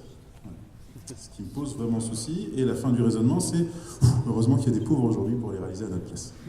Ce qui me semble totalement insoutenable, évidemment, comme conclusion. On ne peut pas se dire il faut absolument préserver la pauvreté pour que ces pauvres n'aient d'autre choix que de réaliser ces tâches pénibles. Or, ce que je dis là, ça a été écrit noir sur blanc par, malheureusement, par certains économistes atterrés aujourd'hui en France, Et puis, bien avant, par un sociologue fonctionnaliste qui s'appelle Herbert Gans, qui a écrit, je crois que c'était en 1972, un article sur les fonctions sociales de la pauvreté. Donc, fonctionnaliste, c'est le principe, si un phénomène social perdure, c'est qu'il a une fonction sociale. La pauvreté perdure dans nos sociétés ultra riches, sans doute que la pauvreté a une fonction sociale. Une de ces fonctions, alors il en recense 15, je ne vais pas faire les 15, mais une des fonctions, la première, qui cite, c'est les boulots pénibles, au moins les pauvres les font. Ils n'ont pas d'autre choix, ils s'y collent. Ça ne me semble pas satisfaisant comme situation. Donc, revenu inconditionnel ou pas, il faudrait se poser cette question des tâches pénibles. Comment est-ce qu'on fait pour gérer la question des tâches pénibles? Le premier réflexe qu'on doit avoir et qu'on n'a pas du tout aujourd'hui, c'est on s'en passe. On s'en passe autant que possible. Je parlais tout à l'heure de la turbine à turbin, donc cette propension qu'on a à créer du boulot pourvu que ce soit du boulot, quelle que soit la qualité du boulot, l'intérêt du boulot, etc. Il faut arrêter ça. Le premier réflexe, c'est détruisons des emplois, autant que possible. Ça veut dire qu'il faut se passer de plusieurs choses. Et ça peut avoir un impact sur notre confort, un impact assez décisif sur notre confort. Mais la question qu'on doit se poser, c'est quel est le degré de pénibilité qu'on est en droit d'exiger des autres? Et bien, si on y réfléchit, il n'est pas énorme ce degré de pénibilité. Donc, il faut faire des choix. Alors, un exemple très simple, je pourrais prendre des exemples simples, j'en prends un peu plus compliqué, qui peut piquer un peu plus. Le nucléaire. Le nucléaire. Alors au quotidien, la gestion du nucléaire, ça suppose de mettre des gens dans des situations pas forcément confortables, avec des histoires de radiation, etc. La question nucléaire se pose particulièrement pour les centrales en fin de vie. Alors on a pris l'habitude de dire, ouais, c'est bon, on est large. Il y a 10 ans, 20 ans, on peut rajouter des années aux durées de vie, l'espérance de vie des réacteurs. Bon, tôt ou tard se posera la question du traitement des centrales. Ça va être un boulot vraiment, vraiment merdique. Personne ne voudra le faire. Arrêtons tout de suite le nucléaire. Commençons pas à construire des nouveaux réacteurs, etc. Sinon, on pourrait se retrouver dans la situation des Japonais. Alors les Japonais, vous savez, ils ont eu un incident nucléaire, Fukushima. Il a fallu dépêcher des gens sur place pour gérer la crise. Qui veut y aller? Personne. Du coup, qu'est-ce qu'ils ont fait? Ils sont allés dans les gares des grandes villes, ils ont trouvé des SDF, et ils ont dit, on vous paye pour aller vous occuper de Fukushima. Et ils y sont allés. Et ça me semble scandaleux. Du coup, si on prend les choses au sérieux, on arrête le nucléaire. Ça va avoir un impact décisif sur notre confort matériel, mais ça me semble être une nécessité. Donc ça, c'est un exemple, donc vraiment un exemple typique. Mais il y a des tas d'autres exemples dans notre vie quotidienne. Il y a des tas de moments où il faut se dire, est-ce que c'est normal d'exiger cette pénibilité des autres? Parce qu'elle est déléguée, on s'en fout, et ben c'est pas normal. Donc, premier réflexe, on se passe autant que possible, on détruit du boulot autant que possible. Deuxième réflexe, on se dit, il y a certaines choses, on ne peut pas s'en passer. Alors on fait des choix politiques, même pour le nucléaire, à la limite, on pourrait dire, tant que c'est démocratique, un choix avec délibération, etc., on pourrait tous se dire, quand même, ça vaut le coup, le nucléaire, etc. Ça me semblerait dommage, mais admettons. Comment est-ce qu'on fait pour les réaliser? Deuxième réflexe, on partage autant que possible. Il n'y a pas de raison de déléguer systématiquement les tâches pénibles. Partageons les tâches. Alors l'exemple que je prends tout le temps, c'est la coopérative dont parlait Valentine tout à l'heure, Alterconso, que j'ai créée avec des copains à la sortie de mes études. Dans cette coopérative, le principe qu'on avait dès le début, alors d'une part, ne pas bosser beaucoup, donc on avait des semaines de 2 jours et demi, et puis ensuite, partager l'ensemble des tâches. Pas de division du travail, surtout pas de division du travail, tout le monde fait tout. Ce qui fait qu'il y avait des tâches que j'estimais particulièrement chiantes, la manutention, moi j'aime pas trop porter des caisses, conduire un camion, j'aime pas trop conduire un camion non plus, il y avait la compta, il y avait les relations avec les adhérents, plus sympa, les relations avec les producteurs, c'était une société de distribution, société coopérative de distribution de produits agricoles locaux, sur Keco. Bref, alors faire le ménage, etc., etc. Il y avait plein de tâches comme ça, tout le monde faisait tout, systématiquement. Et quand on fait tout, quand on noie les tâches ingrates, pénibles, parmi d'autres tâches plus gratifiantes, et qu'on fait ça que 2 jours et demi par semaine, ça passe. Globalement, ça passe. Donc partager les tâches au lieu de diviser le travail. Éviter que certains scotinent les tâches ingrates et d'autres récupèrent uniquement les tâches gratifiantes. Donc partager les tâches, faire soi-même aussi autant que possible. Alors pour la question de la propreté, je prends souvent l'exemple des éboueurs. Une bonne partie de nos déchets, on peut les gérer nous-mêmes. On n'est pas obligé de les bazarder systématiquement et dire une fois que c'est dans la poubelle, ça ne nous concerne plus. Une bonne partie, et notamment tout ce qui est particulièrement pénible dans la gestion des ordures, on peut le gérer en amont. Tous les déchets qui puent, on peut le gérer nous-mêmes. On peut tous avoir des composts. Alors souvent, il y a une défense écologique des composts. On se dit les composts, ça permet de recycler, etc. Moi, je vois une dépense sociale, une justification sociale des composts. Donc les composts, c'est éviter de déléguer aux autres le traitement de tous nos déchets qui puent. Donc faire soi-même autant que possible. Partager, faire soi-même, supprimer. Ensuite, reconnaître les tâches. Alors double niveau de reconnaissance. Reconnaissance comme se montrer reconnaissant et reconnaissance dans le sens de reconnaître les gens qui font les boulots pénibles à notre place. Je prends souvent, dans un de mes livres, je prends l'exemple des balayeurs publics à Paris qui ont fait grève il y a quelques années, et il y en avait un qui était cité dans Libération qui disait les gens sont horribles avec nous, les gens passent à côté de nous, des fois il y en a qui jettent des papiers par terre et qui disent tiens ramasse. Ça ne se fait pas. Ça ne se fait pas, je pense qu'on peut assez facilement tomber d'accord là-dessus. Ça ne se fait pas, mais c'est ce qui se passe aujourd'hui. C'est ce qui se passe aujourd'hui. Quelle reconnaissance ont ces gens-là? Mais c'est la même chose pour les éboueurs. Les éboueurs, c'est les gens qui nous font chier le matin parce qu'ils passent très très tôt. C'est les gens qui nous font chier le matin aussi quand on est en voiture parce qu'ils nous bouchent le chemin. Et en plus, ils ont un camion qui pue. Aucune reconnaissance. Aucune reconnaissance pour ces personnes-là. Ayons un peu de reconnaissance. Donc sachons dire merci et reconnaissons-les, enfin voyons-les dans l'espace public. Donc la reconnaissance, ça peut jouer. Je pense que c'est pour partie la reconnaissance qui fait qu'on est là aujourd'hui dans un chapiteau. Ce chapiteau, il ne s'est pas monté tout seul. Clairement, je ne suis pas sûr que ce soit un boulot super sympa de monter un chapiteau, et pourtant, il a été monté. Il a été monté. Donc, reconnaissance. Et puis, en dernière instance, si tout le reste a échoué, mais ça me semblerait être vraiment un échec si on en arrive là, si tout le reste a échoué, si on n'a pas réussi à supprimer, si on n'a pas réussi à partager, à faire soi-même, etc., alors il faut mieux payer les tâches pénibles. Et ça me semblerait assez juste de faire de la pénibilité le principal critère de justification des inégalités. Donc, si on n'a pas réussi à partager, etc., alors certains devront se coltiner les tâches pénibles, mais s'ils se les coltinent, ils doivent clairement être mieux rémunérés que les autres. Et donc c'est pour ça que je conserve le revenu inconditionnel avec un deuxième chèque. Si on a un emploi en plus, on peut être rémunéré davantage, à condition, à proportion de la pénibilité de la tâche réalisée. Donc voilà en gros comment je réponds à cette question des tâches pénibles. Mais encore une fois, revenu inconditionnel ou pas, il faudrait vraiment s'atteler à répondre à cette question. Je voudrais rebondir sur la question de l'innovation, parce qu'il y a un thème je pense qu'on est tous un peu concernés. On a des proches qui ont été malades et qui ont eu besoin de soins et qui ont eu besoin de technologie pour ces soins-là. Et c'est vrai que si la technologie elle ralentit, ça veut dire que notre proche qui est malade, peut-être qu'il va mourir avant que cette technologie elle arrive. Et souvent c'est dur à imaginer parce que c'est nos proches. Et on ne va pas l'imaginer, les gens qui sont, pour les gens qui ne sont pas proches de nous, on s'en fout, mais les gens qui sont proches de nous, ça nous fait réfléchir. Alors c'est une question dure, celle-là. Non mais c'est vrai, c'est pas simple.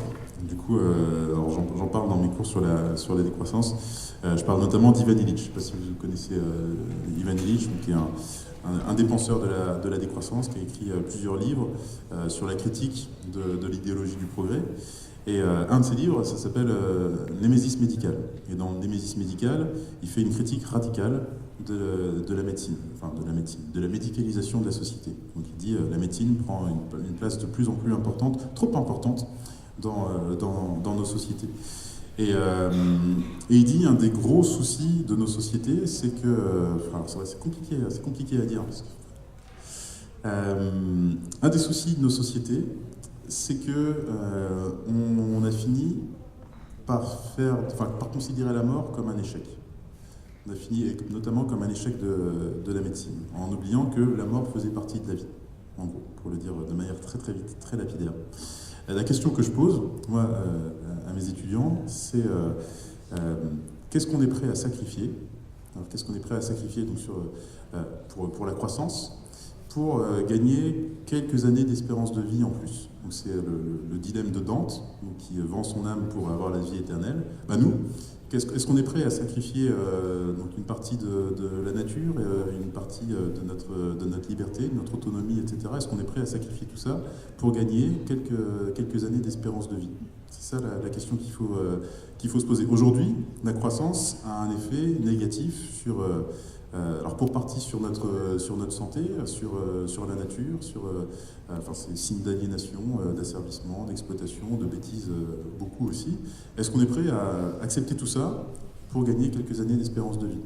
Ivan Illich dirait non, il faut refuser, systématiquement. Et on vivrait dans une autre société, hein, clairement. On vivrait dans une autre société, mais il dirait cette société serait meilleure. Moi, je me contente de dire, mais c'est peut-être trop prudent, il faut au moins se poser cette question de manière politique. Si on se dit il faut absolument mettre le paquet là-dessus, alors même dans une société de décroissance, donc qui abandonne l'objectif de croissance économique, on dit arbitrage budgétaire, on met le paquet sur la recherche médicale. Mais Ivan Illich dirait il ne faut même pas mettre le paquet sur la recherche médicale. Mais donc, pour répondre de manière plus, je veux dire, politiquement, enfin, non, mais c'est vraiment une question compliquée. Je dirais, dans une société de décroissance, on peut innover. Dans une société de croissance, on peut innover. C'est juste des arbitrages politiques, des arbitrages budgétaires politiques. On choisit clairement où est-ce qu'on va mettre le paquet dans la recherche. Est-ce que ça répond de manière satisfaisante à votre question? Mais ça demanderait des développements beaucoup plus longs, mais ouais, c'est une discussion compliquée. Bonsoir, merci déjà pour l'intervention. Moi j'ai une question assez rapide, assez simple. Est-ce que croire au revenu universel aujourd'hui, ça veut dire voter Benoît Hamon le 22 avril?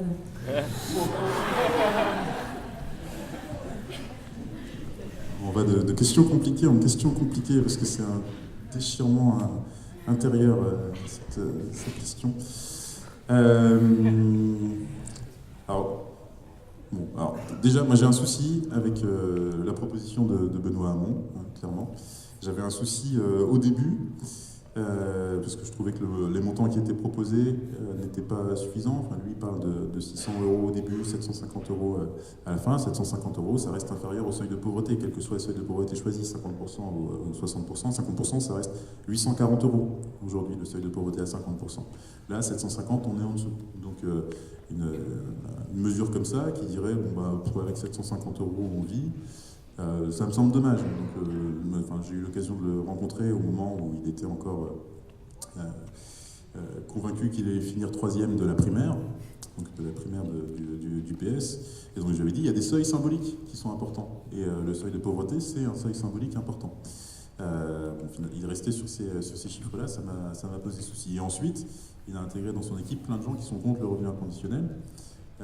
Et qui l'ont fortement amendé, ce qui fait qu'aujourd'hui, le revenu inconditionnel, le revenu universel d'existence qui est défendu par Benoît Hamon, Julia Cagé, Thomas Piketty, etc., se rapproche davantage d'une prime d'activité. Donc c'est une généralisation de la prime d'activité, et il n'y a plus du tout le côté qu'il y avait au début, critique de la valeur travail, critique de la place de l'emploi dans notre société. Donc c'est ça qui me pose un peu souci. Toute la partie critique de la croissance a disparu, toute la partie critique de la valeur travail a disparu également. Donc j'aurais tendance à dire non. Après, alors le début de votre question, c'était pour si on croit au revenu inconditionnel. Ouais. Et alors sur cette partie-là, j'aurais tendance à dire, alors je le dis souvent, des fois on me le reproche. Personnellement, je ne suis pas sûr de croire au revenu inconditionnel. Donc, du coup, je vous en parle comme ça. Je vais m'allonger un peu.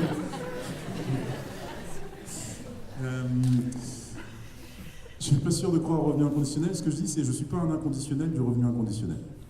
C'est-à-dire que je ne défends pas un revenu inconditionnel à tout prix, donc je ne suis pas prêt à défendre un revenu inconditionnel de 1 €. Certains défenseurs du revenu de base disent même 1 €, on le prend, et puis ce sera un début, etc. Moi, je ne suis pas du tout comme ça, donc je me dis, je défends un revenu inconditionnel, pas n'importe quel revenu inconditionnel. Donc pas un revenu inconditionnel à tout prix, pas un revenu inconditionnel, et c'est tout. Donc je ne suis pas dans la logique magique où on se dit, on met en place cette mesure, et puis hop, tous les problèmes politiques seront réglés, etc. Non, surtout pas. Et puis, je ne veux pas un revenu inconditionnel, sinon rien. Donc, ce que je défends, c'est un projet politique. N'importe quelle mesure qui permettra de concrétiser ce projet politique me semblera satisfaisante. Si ça passe par le revenu inconditionnel, tant mieux. Si ça ne passe pas par le revenu inconditionnel, ça ne pose pas plus de soucis que ça. Et puis, mon autre réflexion, c'est je défends aujourd'hui un revenu inconditionnel parce qu'on est dans une société donnée. Je vous l'ai dit, une société de marché. À mon sens, dans une société de marché, il faut garantir à tous un revenu suffisant. Mon raisonnement, c'est parler de revenu inconditionnel, il y a un côté performatif, ça permet de questionner notre société. La question des tâches pénibles, voilà, clairement, ce que je dis, c'est que ça permet de passer la société au révélateur du revenu inconditionnel. Imaginons qu'on supprime du jour au lendemain la contrainte économique qui pèse sur chacun de nous, de bosser trop, de produire trop, de consommer trop, etc. Qu'est-ce qui se passe? Ça transforme la société. Et rien que d'y penser, ça permet de voir tout ce qui cloche dans une société. Donc si vous repartez ce soir, vous allez forcément vous dire en croisant des gens, par exemple, qui dorment dans la rue, en croisant les éboueurs demain matin, si il y avait un revenu inconditionnel, ça ne se passerait pas comme ça. Qu'est-ce qu'on attend pour faire en sorte que ça ne se passe pas comme ça dès aujourd'hui? Et donc mon raisonnement, c'est, grâce à ce côté performatif, le revenu inconditionnel nous amène donc à questionner tous les problèmes de notre société, j'espère à transformer notre société, et le jour où on aura transformé notre société, le jour où on sera prêt à mettre en place un revenu inconditionnel, parce qu'on aura remis en cause la valeur travail, parce qu'on aura reconnu le travail, la contribution de tous, etc., le jour où on sera prêt à mettre en place un revenu inconditionnel, sans doute que ce sera plus nécessaire de mettre en place un revenu inconditionnel. Donc du coup, croire au revenu inconditionnel, c'est un peu la difficulté que j'ai. Je me dis, avec un peu de chance, on n'en aura pas besoin. Bonsoir. Est-ce que vous pensez que une telle société égalitaire serait compatible avec la mondialisation actuelle, avec le fait par exemple que les riches pourraient carrément délocaliser leur argent et leur production ailleurs, et donc appauvrir la société et ne pas respecter les règles? Je vais faire du Mélenchon du coup, contrebalancer. Les kids partent tous. Je ne sais pas si je le fais avec la bonne intonation. Oui, non, mon raisonnement, c'est effectivement. Alors, quand moi je défends un revenu maximum, donc plafond de revenus, je me dis sans doute que les plus riches n'aimeraient pas cette position, ce qui me donne un argument supplémentaire pour défendre le revenu maximum, dans le côté justification démocratique. La plupart du temps, quand on parle de revenu maximum, on dit bah non, on ne peut pas le faire, si on le fait, les riches vont partir. Donc on s'interdit d'adopter une mesure qui nous semble juste, simplement parce qu'il y en a quelques-uns qui disent si vous le faites, on s'en va. Donc en termes d'égalité démocratique, une personne, une voix, ça me semble assez scandaleux. Est-ce qu'on se dit à un moment, non, on ne peut pas baisser le montant du RSA, sinon les bénéficiaires du RSA vont se casser? Non, on s'en fout complètement. On les laisse, on réserve aujourd'hui aux pauvres dans notre société un traitement qui est tout à fait scandaleux, détestable, et à l'arrivée, ça ne gêne pas grand monde.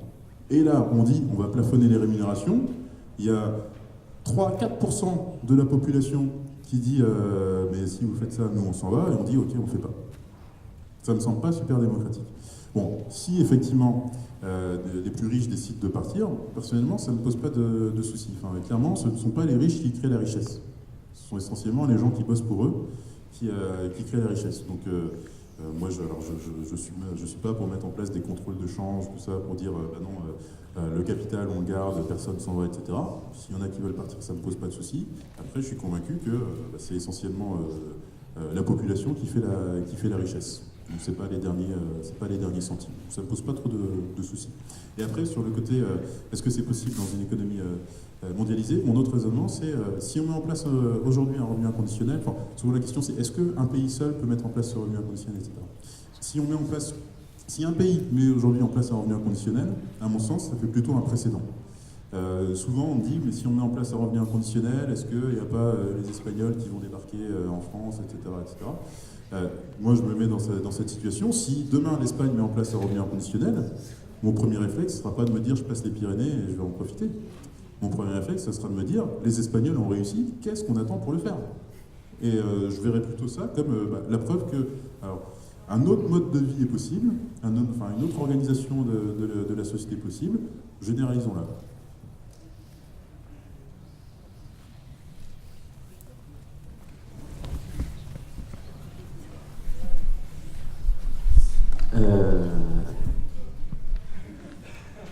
En admettant qu'on mette un revenu inconditionnel en place, on est d'accord qu'en moyenne, les Français vont continuer à travailler un peu, peut-être pas autant, mais quasiment.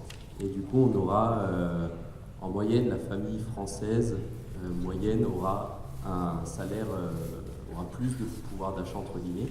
Et moi, c'est ça qui me pose le problème, c'est que si la famille française moyenne a un pouvoir d'achat vachement plus haut, et ils vont consommer vachement plus. Et pour prôner la décroissance, ça me pose un peu de... je trouve que c'est un truc contradictoire pour le français moyen. Alors, hausse en moyenne. Le revenu inconditionnel, c'est pas augmenter d'un seul coup tous les revenus de 1000 euros. Hein. C'est partager différemment le gâteau pour faire en sorte que tout le monde ait suffisamment. Alors je disais, effectivement, ça va se traduire par une augmentation du niveau de vie, donc une baisse de l'effort fiscal pour les 8 premiers déciles. Après, ceux qui gagnent le plus, clairement, c'est les 5 premiers déciles. Alors, particulièrement le premier décile, un peu moins le deuxième décile, mais quand même de manière considérable, etc. Mais ce n'est pas une augmentation générale du pouvoir d'achat. Et en admettant que les 2 derniers déciles, de toute manière, il y a une bonne partie qu'ils accumulent et qu'ils ne dépensent pas. Du coup, ça fait qu'en moyenne, normalement, ça rehausse. Ouais. Donc effectivement, la propension à consommer est différente, et plus forte à mesure qu'on s'approche des premiers déciles. Alors là, c'est clairement le pari décroissant que je fais. Donc moi, ma conviction, c'est que on bosse trop, on produit trop, on consomme trop, et que si on a la possibilité de faire tout en moins et différemment, on saisira de cette possibilité. Il est tout à fait possible, et le revenu inconditionnel est défendu par certains auteurs aussi, à l'opposé, donc il est tout à fait possible de concevoir le revenu inconditionnel comme un élément d'une politique de relance keynésienne. Donc on redistribue effectivement le pouvoir d'achat et on se dit ça va relancer l'activité économique, les gens vont consommer davantage, ça va nous permettre de produire davantage, etc. Ça vous fait pas peur, ça ? Pardon ? Ça vous fait pas peur justement ça ne me fait pas peur parce que ma conviction c'est que nous bossons trop, nous consommons trop, etc. parce que nous vivons dans une société dans laquelle pèse l'impératif de croissance et le devoir de bosser beaucoup. Le revenu inconditionnel, encore une fois versé donc sans condition, sans contrepartie, permet de se soustraire à cet impératif de croissance. Quand je dis le revenu inconditionnel doit être suffisant pour se passer durablement d'emploi, ça veut dire que clairement, si on n'est pas satisfait de son boulot, si on se livre à ce que David Graeber appelle un bullshit job, donc un boulot qui n'a pas de sens, et on sait que ça n'a pas de sens, etc., et ben on arrête. Alors, on est à côté de... on est à l'INSA, j'ai un pote ingénieur, j'enseigne régulièrement à Centrale Paris, donc j'ai aussi des futurs ingénieurs qui me font part de leur désarroi en disant bah, nous on a été formés pour faire des trucs, on est super compétents, mais c'est pas du tout ce qu'on a envie de faire. Est-ce qu'ils auront le choix? Non, aujourd'hui non. Mais avec un revenu inconditionnel, au moins on a le choix. Donc le pari, c'est le boulot, l'emploi va reculer dans la société et dans nos vies, et on va pouvoir se livrer à d'autres activités. Mais c'est ça tient à mes convictions de décroissant. Et si on fait collectivement le choix de la croissance, eh ben, on ira joyeusement dans le mur, mais ce sera un choix politique.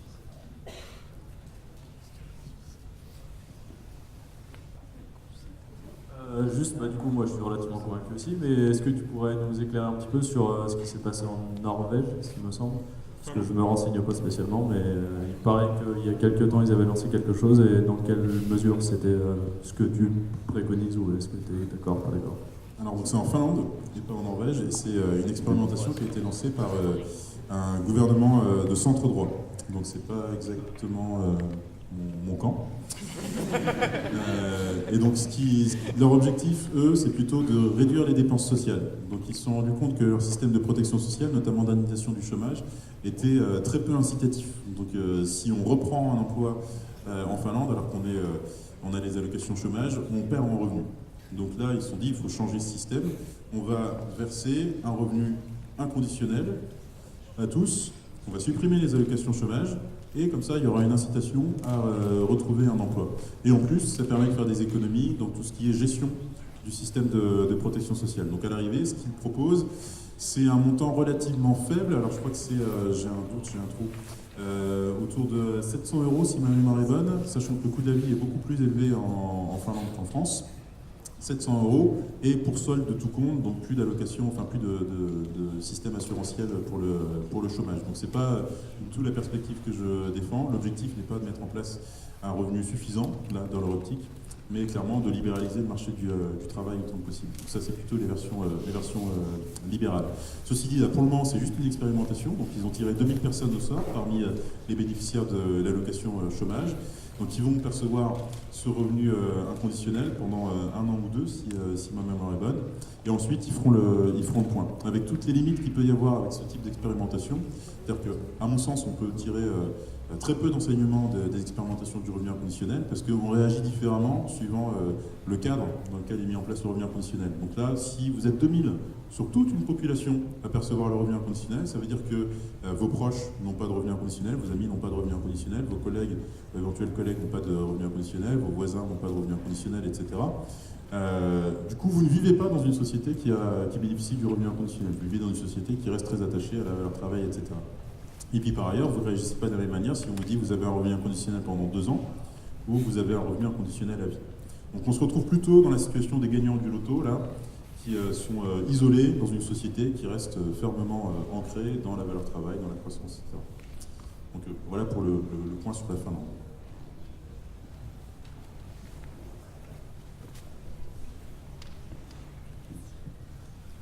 Ça tombe très bien parce que ma question c'était quand on est une minorité justement, et je pense qu'ici on ne représente pas très bien la population française, on est une minorité. Quand on est une minorité qui prend des initiatives personnelles comme la monnaie locale, c'est très bien, mais comment on force un pays entier à passer au revenu inconditionnel? Merci. Alors, comment on force un pays entier? Moi, j'ai pas de recette miracle sur ce côté-là. Après, alors, déjà, ma conviction, c'est que si on pouvait poser clairement le débat, en osant aller au bout des arguments, ce qui, à mon sens, pour revenir sur Benoît Hamon, n'a pas été fait dans le cadre de cette campagne. On n'a pas eu de critique radicale de la place de l'emploi dans la société et dans nos vies. On n'a pas eu une critique suffisamment virulente de la croissance, etc. Ce qui fait qu'on n'est pas allé au bout du raisonnement. Sans doute, alors pour Benoît Hamon, de peur d'effrayer les électeurs. Ce qui me semble vraiment dommage, parce que je pense qu'il y a de la place pour l'audace dans une campagne électorale comme la nôtre aujourd'hui. Si on va au bout du raisonnement, à mon sens, on peut trouver une majorité de gens susceptibles d'adhérer à ce type de proposition. Moi, alors c'est triste à dire, hein, mais ma conviction, enfin ça fait longtemps que j'écris des articles et des livres critiques de la valeur travail, ma conviction c'est que le boulot, c'est pas ce qui nous fait rêver. Alors, paradoxalement, en France, on est très attaché à la valeur travail. On s'investit beaucoup dans le travail, et on investit beaucoup dans le travail, ce qui fait qu'on est encore plus déçu quand finalement les promesses ne sont pas au rendez-vous. Or, les promesses ne sont pas au rendez-vous. La souffrance au travail augmente ou s'exprime davantage, la satisfaction au travail n'est pas forcément là. Donc, un discours légitime qui dirait si vous souffrez au boulot, si vous n'avez pas envie d'y aller le matin, etc., c'est pas de vous que vient le problème, c'est de la société. Je pense que ça peut fonctionner. Je pense qu'on peut assez facilement convaincre les gens de tout ça. Donc simplement un discours légitime, quelqu'un qui dit, de reconnu, qui dirait, comme David Freud le fait dans son livre Le Refus du travail, vous avez le droit de refuser le travail. Et c'est pas grave. La société va s'en remettre, on va reconnaître différemment votre contribution, etc. Alors, vous vouliez préciser la question? Oui. Donc, du coup, c'est changer les mentalités. Mais pour aller plus loin, et c'était un peu le but de ma question, je me suis mal exprimée, comment on fait pour rendre la croissance décroissante? Je vois comment on peut renverser un gouvernement, possiblement, mais renverser la croissance, l'économie entière, j'ai du mal à concevoir. Alors, du coup, quelques pistes. Encore une fois, j'ai pas de solution miracle. À mon sens, ça commence par faire dissensus. Donc, autant que possible, remettre en cause l'impératif de croissance qui pèse sur chacun de nous. Moi, la solution que j'ai trouvée, c'est le temps partiel. Donc, je sais que si je passe à temps partiel, donc en l'occurrence, j'ai toujours bossé à temps partiel depuis que j'ai testé le temps plein. Il est préférable d'avoir des week-ends un peu plus longs. Donc le temps partiel, ça garantit d'avoir davantage de temps libéré de la production et de la consommation, parce qu'en passant à temps partiel, je sais que je subis une perte de revenus. Donc ça, de fait, lorsque je passe à temps partiel, je sais que j'entre en décroissance et que je suis en rupture avec la société.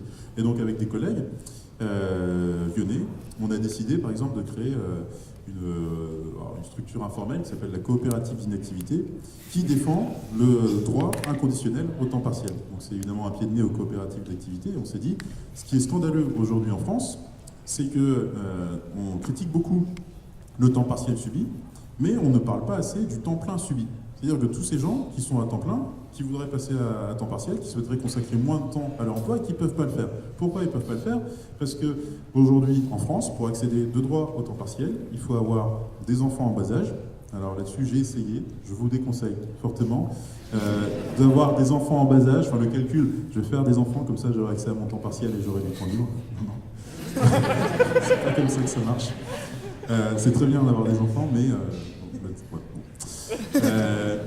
donc, avoir des enfants en bas âge, être sportif de haut niveau, ça marche aussi, mais ça demande quand même des prérequis. Être en création d'activité. Si vous créez une entreprise, là, vous avez droit de passer à temps partiel. Donc si vous vous engagez à poursuivre votre effort de surproduction, là, il n'y a pas de problème.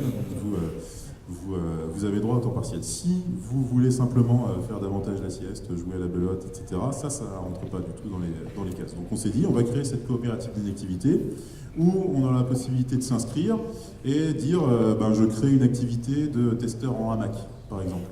Donc c'est une activité et ça donne droit au temps partiel. On s'est dit, défendons ce droit inconditionnel au temps partiel, donnons la possibilité à chacun, à tous ceux qui souhaitent, de réduire leur temps d'emploi.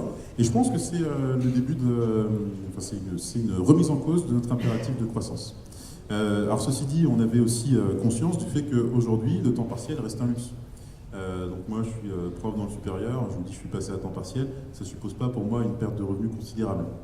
J'arrive à vivre très confortablement en bossant assez peu, c'est pas le cas de tout le monde. Donc on s'est dit aussi, si on met en place un droit inconditionnel à temps partiel, il faut que ce droit soit effectivement accessible à tous, donc il faut le combiner à une prime à la réduction du temps de travail.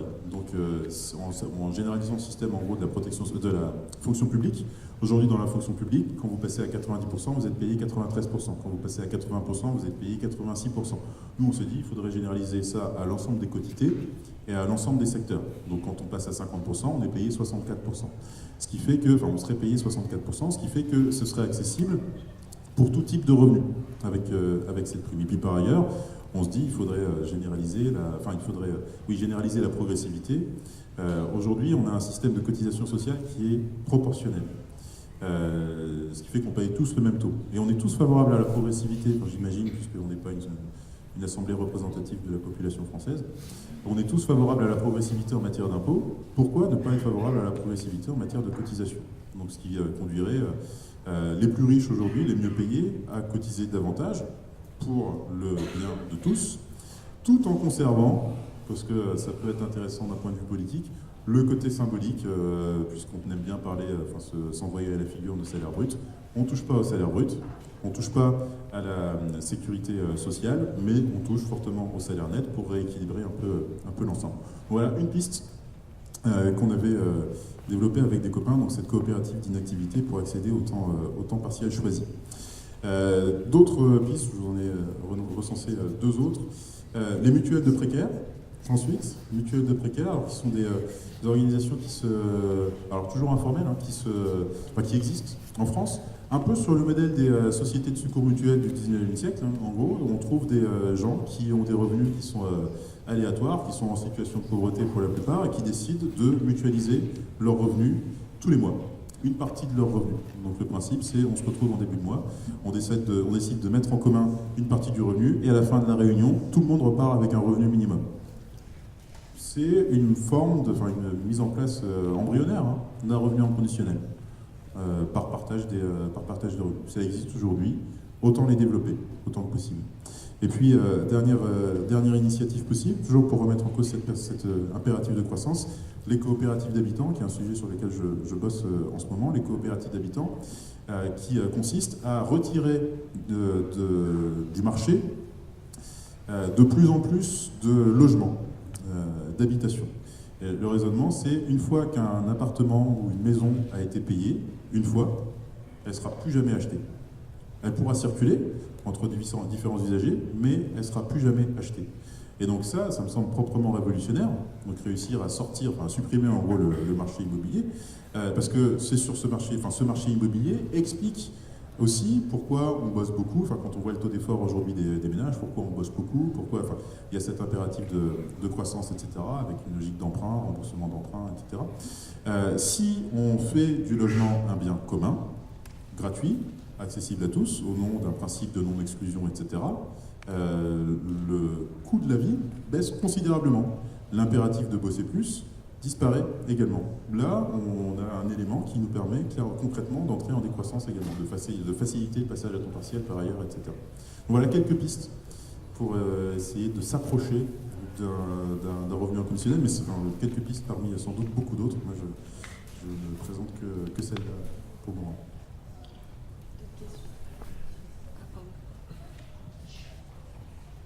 Bonjour. Moi, c'est deux questions très pratico-pratiques du coup. Vous avez parlé du revenu plafond.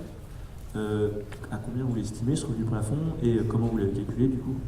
Et aussi, est-ce que du coup, si la Finlande n'était pas le bon exemple, et ça n'était pas, est-ce qu'il y a eu des expérimentations à l'échelle de ville par exemple du revenu universel comme vous le présentez? Alors sur la première question, le plafond combien et pourquoi ce chiffre? Alors moi je propose un rapport de 1 à 4. Rapport de 1 à 4, alors je justifie de plusieurs manières. Alors d'une part, c'est également ce que propose le réseau Salariat, donc qui sont des gens qui défendent un salaire à vie, qui me semble être une proposition proche. Et je me dis, plus on est nombreux à défendre une proposition, plus cette proposition peut porter.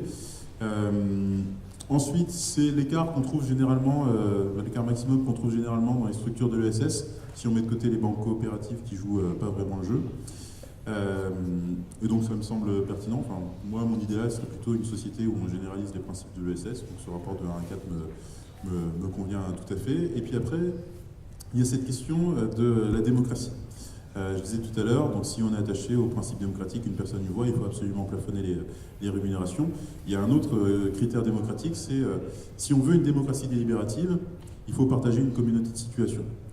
L'exemple que je prends souvent, c'est un exemple tiré d'un livre de Gerald Allen Cohen qui parle de la parabole du camping, qui dit au camping, on est bizarrement dans une société égalitaire, ou quasi égalitaire.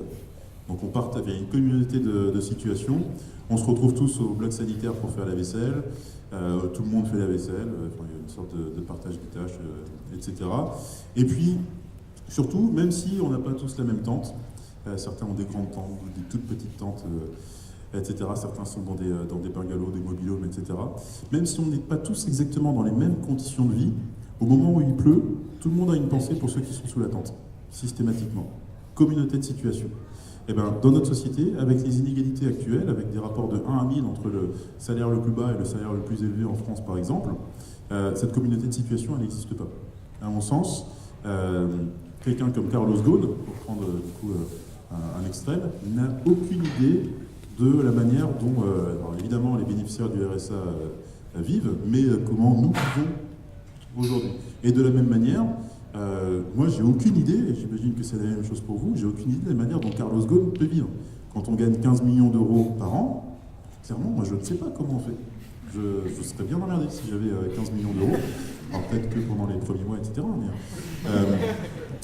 on n'a pas de communauté de situation. Et donc, quand on n'a pas de communauté de situation, on ne peut pas avoir des démocraties délibératives, on est incapable de se mettre à la place des autres. Donc, mon raisonnement, c'est il faut rester à vue. Alors, essayez de faire, je fais l'exercice de temps en temps avec mes étudiants, prenez un tableau et placez les différents niveaux de revenus. Vous placez le RSA, vous placez le SMIC, pas beaucoup plus loin, vous placez la médiane, autour de 1 700 € aujourd'hui en France, vous placez le 9e décile, donc les 10% les plus riches, etc. Tout ça, ça tire facilement sur un tableau. Si vous voulez placer le dernier centile, il faut aller 100 mètres plus loin. Ça n'a pas de sens. On est clairement à perte de vue.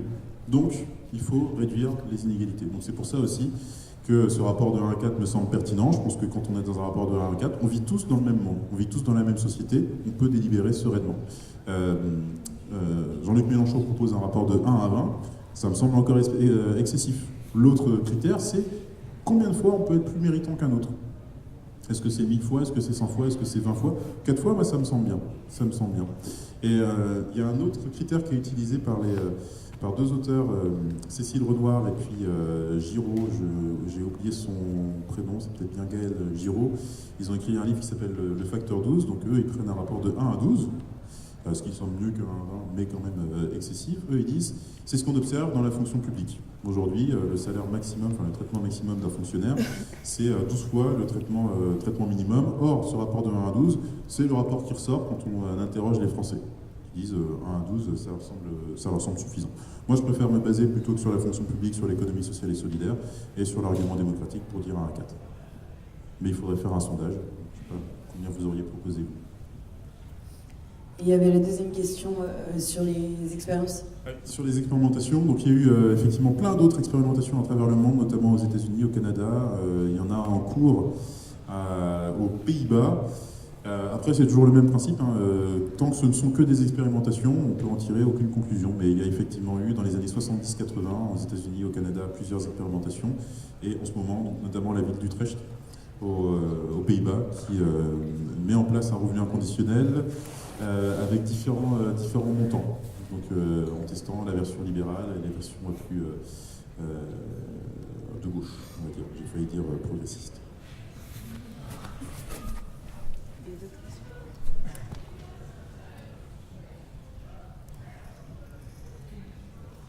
Bonsoir.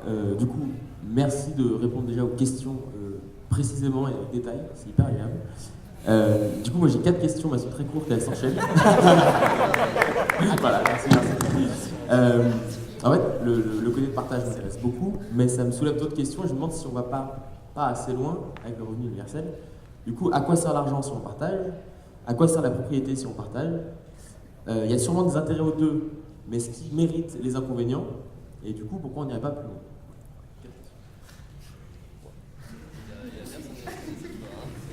Ok. Alors, sur la place de la monnaie, est-ce que ça vaut le coup de conserver alors, du coup, l'argent ou la monnaie, j'essaierai de préciser, dans une société qui est capable de généraliser le partage. Alors je précise, je fais une distinction entre argent et monnaie à la suite de Karl Polanyi et d'un copain décroissant qui s'appelle Michel Lepezan qui a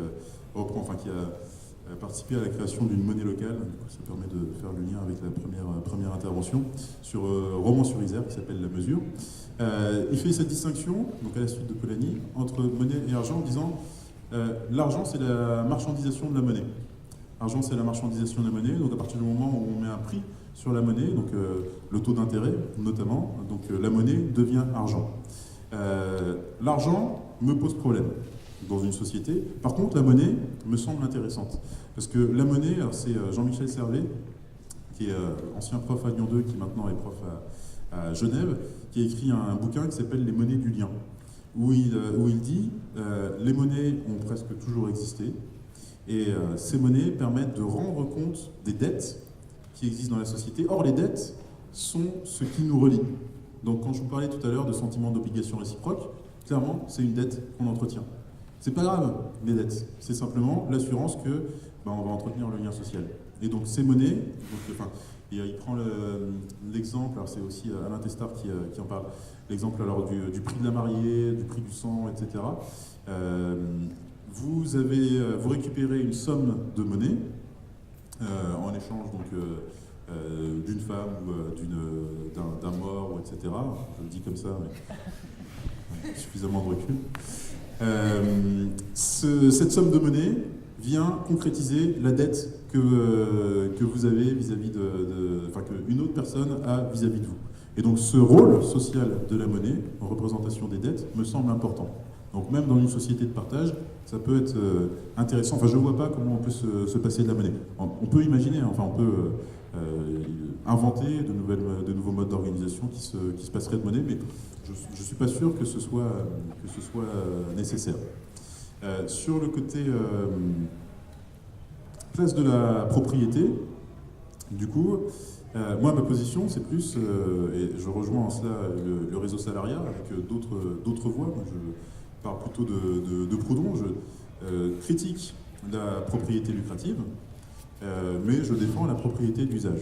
Donc je critique la propriété, je défends la possession en disant il peut y avoir une propriété collective. Donc quand je parle des coopératives d'habitants, concrètement c'est ça.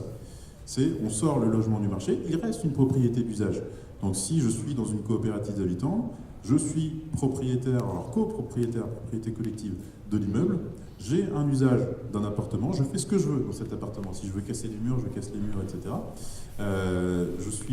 J'ai une propriété d'usage. Par contre, je ne peux pas le revendre, je ne peux pas spéculer, je ne peux pas le louer, je ne peux pas devenir rentier, etc.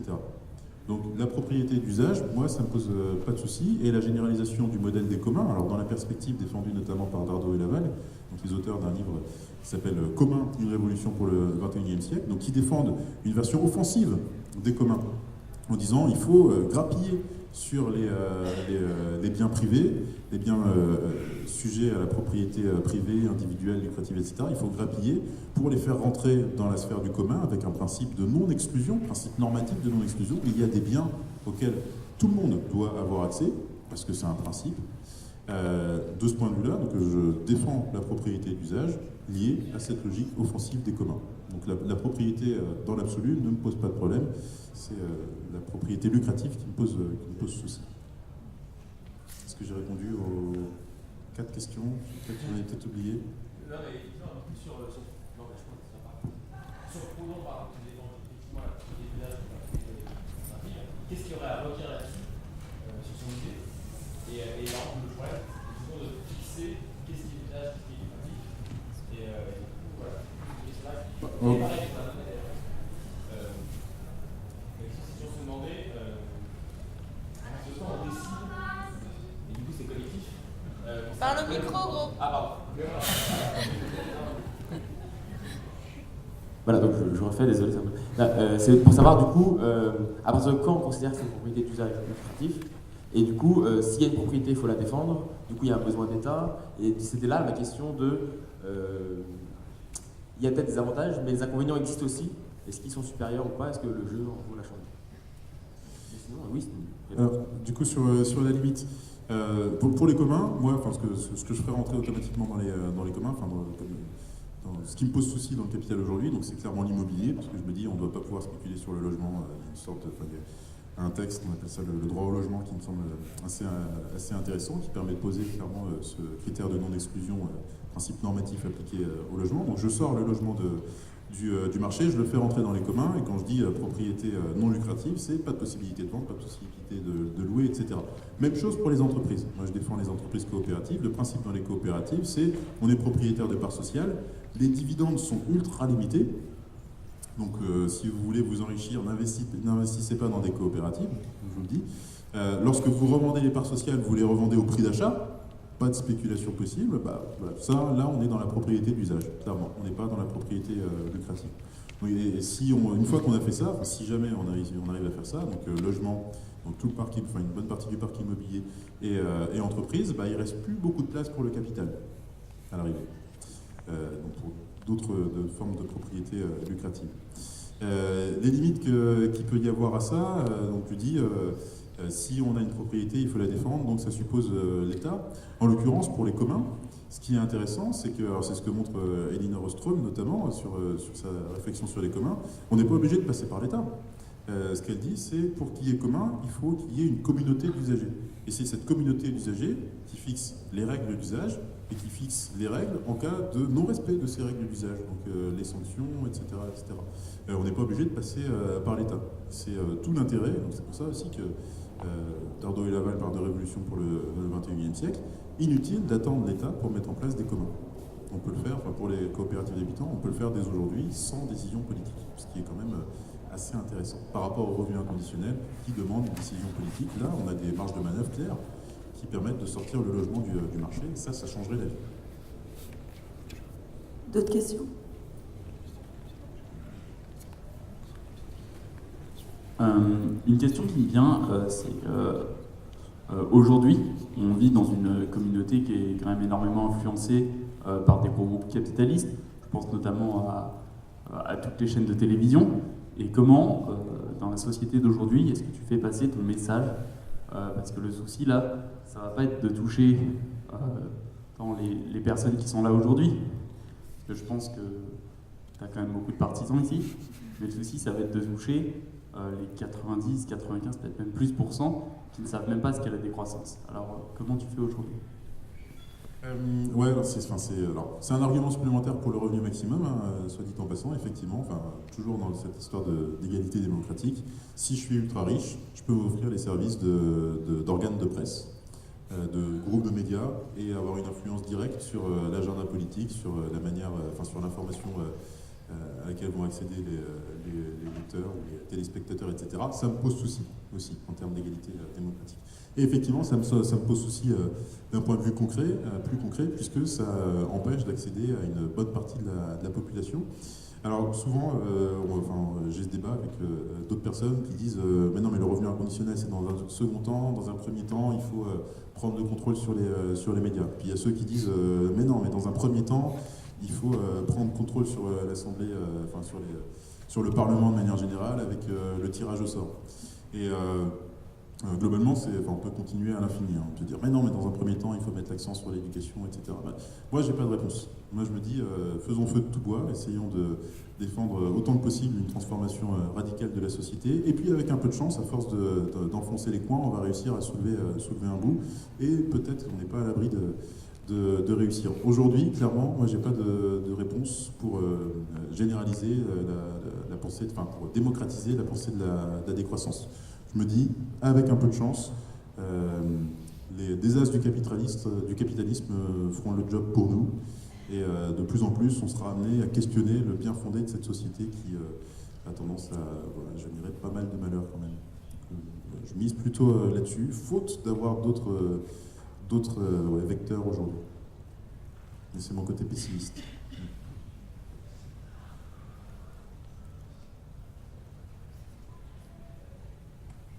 Bonjour. Aujourd'hui, avec la robotique et l'arrivée dans les industries, en caricaturant des industries 100% robotiques, est-ce que la décroissance, ce serait une réponse à ce fait que tout devient plus automatisé et qu'on perd le côté humain? Alors deux manières de répondre à cette question sur les robots, les numériques, etc. Alors effectivement, si je reprends les propos de l'argumentaire d'Ivan Illich, donc penseur de la décroissance, dirait les robots, il faut évidemment s'en passer. Les robots, c'est l'exemple typique de l'outil non convivial. Donc l'outil qui va asservir les utilisateurs plutôt que les libérer, de l'outil qui va développer de l'hétéronomie plutôt que de l'autonomie, etc. Que se passe-t-il le jour où les robots tombent en panne? Est-ce qu'on sait encore faire les choses, ou est-ce qu'on a perdu le savoir-faire, etc., etc. Donc il y a cette position qui me semble partagée parmi les décroissants, qui consiste à dire les robots, c'est pas forcément la solution. Enfin, il est absurde de penser aux robots systématiquement pour répondre à nos problèmes. L'autre problème qui se pose, c'est donc un problème social. Qui produit les robots? Dans quelles conditions ces robots sont produits? Si on regarde aujourd'hui ce qu'il y a le plus proche des robots, donc toutes nos extensions informatiques, téléphoniques, etc., on voit que les conditions de production de ces biens sont déplorables. Ça se passe à l'autre bout de la planète. Et ça suppose un asservissement d'une bonne partie de la population mondiale. Ce qui ne me semble pas acceptable. Donc il y a ce problème du rapport à la machine, il y a ensuite ce problème de l'exploitation à l'autre bout de la planète. Et puis, dernier élément, la question écologique.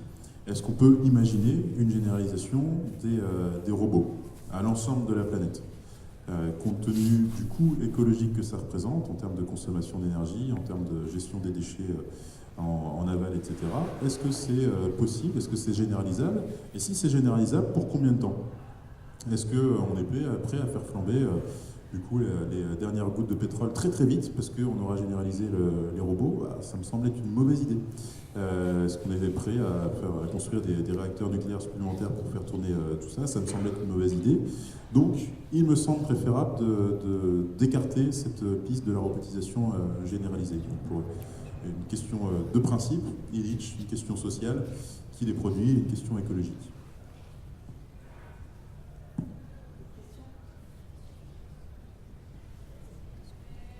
Épuiser les questions.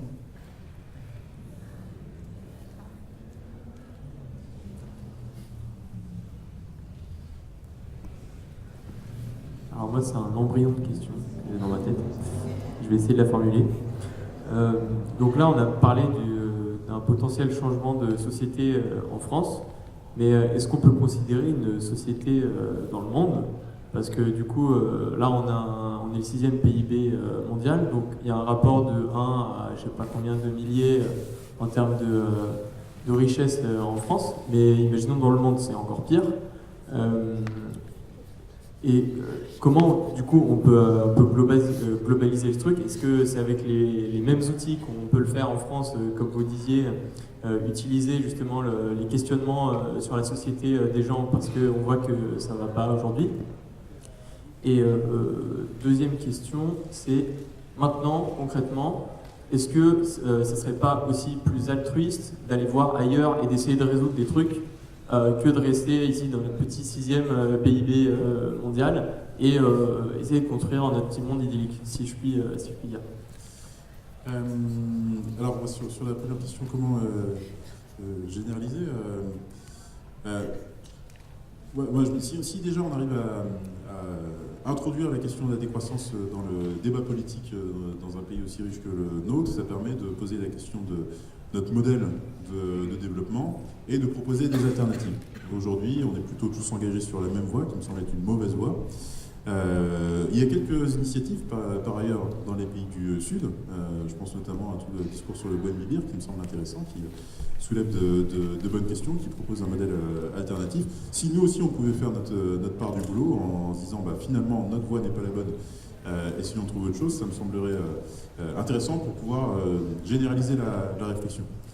Ensuite, sur la deuxième partie, pourquoi ne pas aller ailleurs, quitter la France pour faire autre chose? Là aussi, je cite Ivan Illich, qui a écrit un texte très bien, qui se trouve sur Internet gratuitement, qui dit, il s'adresse à des étudiants qui envisagent de partir tous les ans pour faire du volontariat dans les pays d'Amérique du Sud. Et donc il dit, venez pour observer, venez pour regarder, venez pour étudier, mais par pitié ne venez pas pour aider.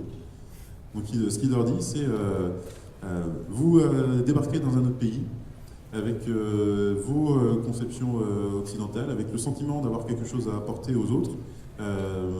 Apprenez, allez là-bas si vous voulez, mais regardez comment font les autres et sans doute que vous repartirez plus riche. Mais inutile d'essayer d'aller alors porter la bonne parole à l'autre bout de la planète ou transformer les autres. Déjà, le problème ne vient pas des autres, le problème vient plutôt de nous. Donc allons voir pour apprendre et puis revenons pour essayer de partager ce qu'on a appris. Plus ça qu'aller faire quelque chose ailleurs. Venez pour regarder, venez pour étudier, mais par pitié ne venez pas pour aider.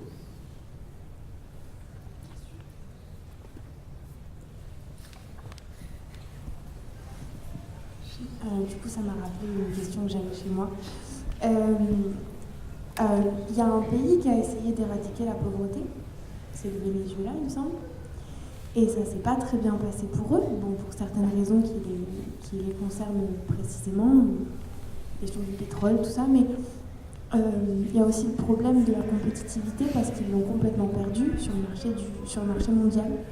Et donc, même si au niveau de la France, on arrivait à éradiquer le système riche-pauvre, comment on fait sur le plan mondial? Alors, moi, ma position là-dessus, donc sur la compétitivité et l'efficacité de manière générale, ce que je défends, encore une fois, c'est un droit à l'inefficacité. Donc, je me dis, qu'est-ce qu'on est prêt à sacrifier pour avoir plus d'efficacité? Le raisonnement que je tiens d'ordinaire, c'est je pense qu'une dictature, c'est vachement efficace. Par contre, je suis attaché à la démocratie, avec tous ses défauts, etc. Et c'est quand même vachement inefficace. Ça suppose des délibérations interminables, il faut faire des votes, etc. On s'en sort pas. Mais j'imagine qu'on peut assez facilement tomber d'accord sur le fait que la démocratie, c'est mieux que la dictature. Donc, on accepte déjà ce droit à l'inefficacité au nom de principes. Là, au nom d'un principe de justice, l'éradication de la pauvreté, ça me semble acceptable de faire une croix sur une partie de notre efficacité. Et c'est pas grave. Alors après, comment est-ce qu'on fait pour faire vivre une économie qui est relativement inefficace, donc par rapport aux autres pays qui nous entourent, qui peuvent être plus compétitifs? C'est là que les principes de l'économie sociale et solidaire peuvent être intéressants.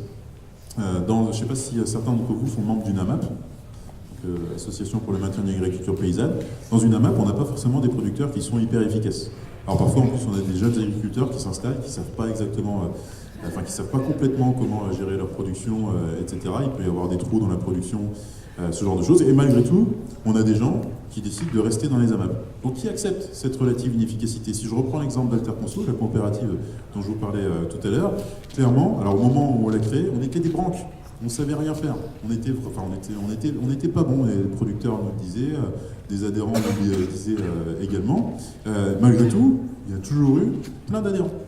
Donc les adhérents, les producteurs étaient prêts à accepter cette relative inefficacité parce qu'on savait que c'était un système qui était juste. Si on arrive à généraliser ces principes de l'ESS, finalement, on peut trouver des adhérents, on peut trouver des travailleurs, on peut trouver des fournisseurs qui alimentent un système relativement inefficace, mais juste. Donc c'est la principale réponse que j'ai par rapport à la concurrence internationale, au problème de compétitivité, tout ça, c'est acceptons l'inefficacité pour la justice, au nom de la justice, et on évite du coup cette logique de concurrence. C'est ce qui se passe dans l'ESS aujourd'hui. Là, je prenais l'exemple d'Alterconso, les structures d'insertion par l'activité économique, c'est le même principe. Donc, on peut passer par des structures d'insertion par l'activité économique, on sait que c'est relativement moins efficace, mais on y va quand même parce que ça a un sens pour nous. Donc insistons là-dessus, sur le côté reconnaissance, sens, etc., plutôt que sur un rapport, un calcul rationnel, bête et méchant, on dirait c'est moins cher, donc on va aller là-bas. Et encore plus si on a un revenu suffisant. Encore plus. Ouais, je pense qu'il est 21h, du coup on va s'arrêter là. Laisser Baptiste Milando prendre l'apéro, rentrer chez lui et se reposer. Merci à tous, c'était super cool d'avoir tout ce monde.